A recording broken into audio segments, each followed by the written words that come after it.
Pakistan cricket team ने अहम खिलाड़ियों से महरूम बांग्लादेश टीम को पहले टी20 बैनुल-अक़वामी मुकाबले में 37 रन से शिकस्त दे दी। अगरचे ऑलराउंड परफॉर्मेंस पर शादाब खान को मैच के बेहतरीन खिलाड़ी का अवार्ड दिया गया, लेकिन इस मैच में असल वापसी फास्ट बॉलर हसन अली की हुई है, जिनकी कारकर्दगी को हर कोई सराह रहा है। हसन अली की 1 साल बाद टीम में वापसी हुई है। हसन अली ने अपना आखिरी बैनुल-अक़वामी टी20 मैच 14 मई 2024 को आयरलैंड के खिलाफ डबलिन में खेला था और वहां वो कोई विकेट न ले पाए थे। हसन अली 2024 में काउंटी चैंपियनशिप के दौरान कोहनी की इंजरी से दो चार हो गए थे। इससे कबल भी वो टीम में इन और आउट होते रहे, लेकिन अपने कमबैक को कामयाब न बना सके। लेकिन बांग्लादेश के खिलाफ उनकी टी20 इंटरनेशनल क्रिकेट में बेहतरीन इनिंग्स ने बांग्लादेश को शिकस्त से 2-4 करने में अहम किरदार निभाया। 202 रन के हदफ के ताक़ुब में हसन अली ने बांग्लादेश के दोनों ओपनर्स को पवेलियन भेजा और फिर जब उनके 18वें ओवर में एक बार फिर वापसी हुई तो न सिर्फ जाकिर अली को उन्होंने आउट किया, बल्कि तंजीम हसन का अपनी ही गेंद पर एक बेहतरीन कैच भी ले लिया। हसन अली ने 3.2 ओवर्स में 30 रन के बदले 5 विकेट हासिल करके करियर की बेहतरीन बॉलिंग करने का एजाज़ अपने नाम किया। बांग्लादेश के खिलाफ पहले टी20 इंटरनेशनल में 5 विकेटों की मैच विनिंग परफॉर्मेंस देने के बाद मीडिया से बातचीत करते हुए हसन अली बोले कि उन्होंने गुज़िश्ता 7 से 8 माह बहुत मुश्किल वक्त गुजारा है। उन्हें ऐसी इंजरी थी जो उनके करियर के लिए ख़तरा थी। उनकी इंजरी से निजात का credit medical panel, national cricket academy और वॉर्कशायर को जाता है। देखिए, मेरे लिए बहुत टफ टाइम गुजरा है लास्ट 7-8 महीने, क्योंकि मेरे लाइफ थ्रेटनिंग इंजरी थी। उसके बाद जब कैरियर थ्रेटनिंग इंजरी थी, उसके बाद जब रिहैब किया और उसके बाद वापस आया, तो आई थिंक इससे ज़्यादा जो है मैं कुछ नहीं मांग सकता कि आई बीन ब्लेस्ड अल्हम्दुलिल्लाह कि इस तरह की परफॉर्मेंस जो दी है। मुझे बहुत खुशी हुई है टीम में कम बैक करने की, and I think credit goes to my hard work and NCA and obviously Worcestershire, जहाँ पे मेरी सर्जरी हुई, फिर इनिशियल रिहैब मेरा वहाँ पे हुआ एंड उसके बाद NCA में आया। NCA के लोगों ने मेरे साथ काम किया and we must appreciate them, क्योंकि मैं यहाँ पे इसलिए थोड़ी सी बात लंबी करना चाहूँगा कि बहुत सारी चीज़ें बाहर से आती हैं कि हमारा मेडिकल पैनल उस तरह का नहीं है, हमारा चीज़ें उस तरह की नहीं है, but I think on other side जब कहीं पे अच्छा काम होता है हमें उसको भी अप्रिशिएट करना चाहिए। एंड इफ्तिखार भाई जो फिजियो उन्होंने मेरे साथ काम किया, सबूर भाई जो ट्रेनर है उन्होंने मेरे साथ काम किया, तो उनका बहुत बहुत शुक्रिया। फास्ट बॉलर हसन अली ने अपने इंटरनेशनल क्रिकेट करियर का आगाज़ 18 अगस्त 2016 को आयरलैंड के खिलाफ वनडे इंटरनेशनल से किया, लेकिन उनके करियर का सबसे कामयाब दौर ICC चैंपियंस ट्रॉफी 2017 में उनकी शानदार कारकर्दगी, जहां वो मैन ऑफ द टूर्नामेंट करार पाए। इसके बाद उनकी कारकर्दगी में खासा उतार चढ़ाव आता रहा। वो इंजरीज़ के बायस टीम से बाहर भी रहे और अपनी ख़राब कारकर्दगी से वो टीम से ड्रॉप भी हुए, लेकिन इसके बावजूद हसन अली को ख़बरों में ज़िंदा रहने का हुनर खूब आता है। अपनी हंसमुख तबीयत के सबब वो टीम के खिलाड़ियों के पसंदीदा क्रिकेटर हैं। कभी गैर मुल्की सरजमीन पर उनकी डांस की वीडियो वायरल होती है, तो कभी वो साबिक कप्तान बाबर आजम से शर्त लगाकर बारिश के पानी से भरे ग्राउंड में स्लाइडिंग कर लेते हैं। कभी बॉलिंग कराते कराते लंगड़ाते हुए कीपर पर जा पहुंचते हैं और सरफराज अहमद को भी विकेटों के पीछे हंसने पर मजबूर कर देते हैं। उनकी विकेट लेने के बाद सेलिब्रेशन का अंदाज़ उन्हें सोशल मीडिया पर वायरल कर देता है। अब वो PSL में अपनी बेहतरीन कारकर्दगी से वापस तो आए हैं, तो बड़े हुए बाल सबकी तवज्जो का मरकज़ हैं। अपने नए लुक की बदौलत प्रेस कॉन्फ्रेंस में भी उनसे सवाल होता है। उनका कहना है कि उन्हें बालों का ये स्टाइल अच्छा लगता है, जब वो तंग आ जाएंगे तो इन बालों को कटवा देंगे। थैंक यू सो मच पहले तो, लेकिन इसके पीछे कोई रीज़न नहीं है। मैं क्योंकि इंग्लैंड में था, मेरी सर्जरी हुई थी, तो मेरा सारा फोकस जो है वो रिहैब पे था। और दूसरा ये कि मुझे अच्छे लगते हैं कि मेरी हमेशा ये विश रही है। इससे पहले भी मैंने एक दफ़ा 2021 में बड़े बाल रखे थे, बट फिर मैंने कटवा दिए। क्या छोड़ा मैंने, क्या बाल तो कटवाओ ना जल्दी से तो कोई रीज़न नहीं है, बस मेन रीज़न ये है कि मुझे बहुत अच्छे लगते हैं और जब तंग आ जाऊँगा तब कटवा दूँगा। बांग्लादेश के खिलाफ पहले टी20 इंटरनेशनल में एक जानिब जहां हसन अली की बॉलिंग और शादाब खान की ऑलराउंड परफॉर्मेंस की बदौलत पाकिस्तान को फतह मिली, वहीं पाकिस्तान की बॉलिंग में हारिस रऊफ़ की परफॉर्मेंस भी तशवीश का बायस रही।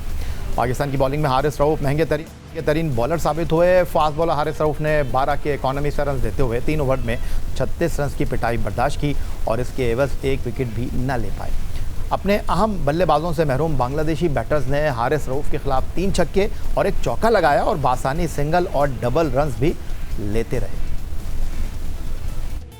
पहले T20 इंटरनेशनल में पाकिस्तानी बैटिंग लाइनअप में मुकर्ररा 20 ओवर्स में 7 विकेट पर 201 रन स्कोर किए, लेकिन तास्किन अहमद और राना नाहिद के फास्ट बॉलिंग अटैक के बगैर बांग्लादेशी बॉलिंग लाइनअप ने पाकिस्तानी बैटर्स के लिए बैटिंग के लिए साजगार पिच पर मुश्किल पैदा की। इब्तदाई 2 ओवर्स के अख्ताम पर पाकिस्तान के दोनों ओपनर पवेलियन लौट चुके थे। अगरचे पाकिस्तान की जानिब से बैटर्स ने जारहाना इनिंग खेली, लेकिन कोई भी बैट्समैन 40 गेंदें भी ना खेल पाया। सबसे ज़्यादा 34 गेंदों का सामना कप्तान सलमान अली आगा ने किया और 19 सेंचुरी बनाने में कामयाब रहे। डॉट गेंदें खेलने की बात करें तो पाकिस्तान के बल्लेबाजों ने पहले 2 ओवर में 5 डॉट गेंदें खेली। पावर प्ले में 10 गेंदों पर पाकिस्तानी बल्लेबाज कोई रन हासिल ना कर सके और मजमूई तौर पर 20 ओवर्स में पाकिस्तानी बैटर्स ने 28 डॉट गेंदें खेली। मतलब पाकिस्तानी बैटर्स ने 4.4 ओवर्स में कोई रन ही नहीं स्कोर किया। पाकिस्तान सुपर लीग सीज़न 10 में लाहौर कलंदर ने तीसरी मरतबा टाइटल जीत लिया। इस फतह में टीम के खिलाड़ियों ने अपना हिस्सा ज़रूर डाला, लेकिन इस टाइटल और ट्रॉफ़ी जीतने की कामयाबी पर लाहौर कलंदर के गैर मुल्की पाकिस्तानी निजात जिम्बाब्वियन क्रिकेटर सिकंदर रज़ा की प्रोफेशनल अप्रोच, फ्रेंचाइज और खेल से कमिटमेंट ने सबको पीछे छोड़ दिया और लाहौर कलंदर के चैंपियन बनने में सिकंदर रज़ा का 24 घंटे से भी कम वक्त में मीलों सफ़र तय करते हुए मैच के आगाज़ से सिर्फ 10 मिनट पहले ग्राउंड पहुंचने ने सबको शशदर और हैरान कर दिया। जब आपकी नीयत साफ़ हो तो कुदरत भी इस मकसद के हुसूल में आपकी मदद करती है। लाहौर कलंदर कोयटा ग्लैडिएटर के ख़िलाफ़ एक वक्त पर मुश्किल सूरत हाल से 2-4 था। 13 रन्स के हुसूल में आखिरी ओवर के इब्तदाई 4 गेंदों पर कोई बाउंड्री न लगना और फिर सिकंदर रज़ा का एक छक्का और चौका लगाना, ये सब वो मनाजिर थे जिसने उनकी तवील सफ़र करने की मेहनत को सिला बख्श दिया। और सारी मेहनत के पीछे लाहौर कलंदर के chief operating officer Sameen Rana का भी इतना ही किरदार है। लाहौर कलंदर से सिर्फ सिकंदर रज़ा की दिली वाबस्तगी नहीं है, बल्कि उनका ख़ानदान भी लाहौर कलंदर को अपनी फैमिली समझता है। सिकंदर रज़ा के वालिद ने लाहौर कलंदर के लिए जारी अपने बयान में कहा कि उनकी पूरी फैमिली लाहौर कलंदर के साथ वाबस्ता रही है। सिकंदर रज़ा को उन्होंने कहा था कि टेस्ट मैच में 10वीं विकेट अगले दिन भी गिर सकती है, लेकिन आपको लाहौर कलंदर की फतह में किरदार अदा करना था, इसीलिए अल्लाह ने आपको ये मौका फराहम किया। दाएं हाथ के जारे मिजाज बल्लेबाज मोहम्मद नईम ने पाकिस्तान सुपर लीग सीज़न 10 में शानदार कारकर्दगी का मुजाहरा किया और चैंपियन टीम लाहौर कलंदर के फ़खर जमान 439, अब्दुल्ला शफीक के 390 रन के बाद 12 मुकाबलों में 162.69 के स्ट्राइक रेट से 314 रन के साथ कलंदर के तीसरे और सीज़न के 8वें सबसे ज़्यादा रन बनाने वाले बल्लेबाज बने। अलबत्ता इमर्जिंग कैटेगरी में लाहौर कलंदर के लिए खेलने वाले मोहम्मद नईम, जो 10 अप्रैल 1999 को पैदा हुए, 26 साल के इस खिलाड़ी की इमर्जिंग कैटेगरी में खेलने पर सवालात उठ रहे हैं और वजह बनी है फाटा की जानिब से डोमेस्टिक T20 टूर्नामेंट के 2 मैच खेलना। कहा जा रहा है कि डोमेस्टिक खेलने वाला खिलाड़ी इमर्जिंग कैटेगरी की अहलियत पर पूरा नहीं उतरता। इस मामले पर जब लाहौर कलंदर के चीफ ऑपरेटिंग ऑफिसर और मैनेजर समीन राना से रब्ता किया गया तो उनका कहना था कि इंतहाई अफसोस की बात है कि मुकम्मल मालूमात के बग़ैर गलत मालूमात को फैलाया जाए। अब एक मामूल बनता जा रहा है। PSL ने अपने आगाज़ पर टैलेंट हंट डिस्कवरी के नाम से कैटेगरी मुतारिफ़ कराई थी, जिसमें कोई भी फ्रेंचाइज खिलाड़ी को इमर्जिंग कैटेगरी में शामिल कर सकती है, लेकिन उसे अपनी टीम के लिए मुंतखब करना लाजमी शर्त। समीन राना ने बताया कि मोहम्मद नईम लाहौर कलंदर के प्लेयर डेवलपमेंट प्रोग्राम का हिस्सा रहे। 2024 PSL का ड्राफ्ट जब 13 दिसंबर 2023 को लाहौर में मुनक्किद हुआ तो उससे पहले उन्होंने क्रिकेट बोर्ड की तवज्जो इस जानिब मबजूल करवाई कि मोहम्मद नईम को वो प्रोटेक्टेड इमर्जिंग कैटेगरी में रखें।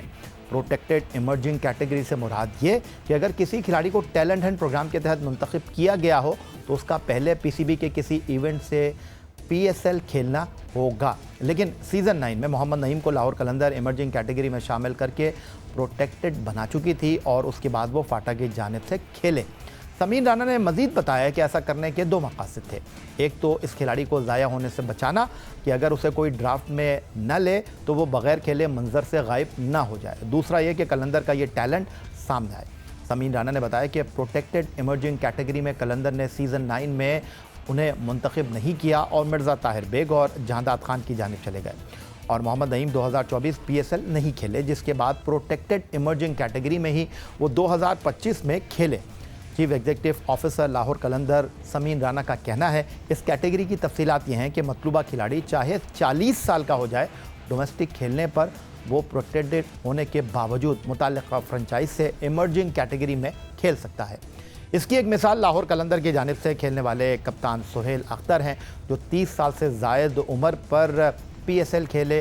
दूसरा ये कि वो PSL एक बार खेल गए तो फिर 23 साल की उम्र की हद अबूर करने के बाद इमर्जिंग कैटेगरी में नहीं आएंगे, लेकिन उन्होंने तो इसे खिलाया ही पहली बार है।